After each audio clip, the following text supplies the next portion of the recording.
elmende 10 manata kutka. Buna bax, anakonda dərisindəndir qardaşlar.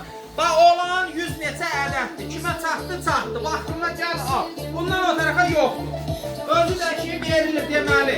Adama bir də minimum 20 manat alışverişdəki alverçilər daşımasını siz ala bilərsiniz. Buna bax, belə kutka 10 manata ölkədə yox, heç dünyada yoxdur qardaş. Bax, bu bir. Getdik, buna bax. Çeşitlərini göstərirəm. Buna bax, İran dərisindən Kürdəmir ilanıdır.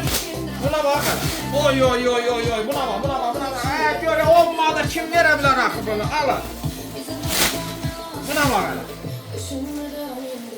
Qiymət 10 manat var, dediyim şərtlərlə. Gəlib əldə edə bilərsiniz. 100 neçə dənə qalıb əlinizdə, ondan da çatmasa bax bunlar da var, uzunlardan da.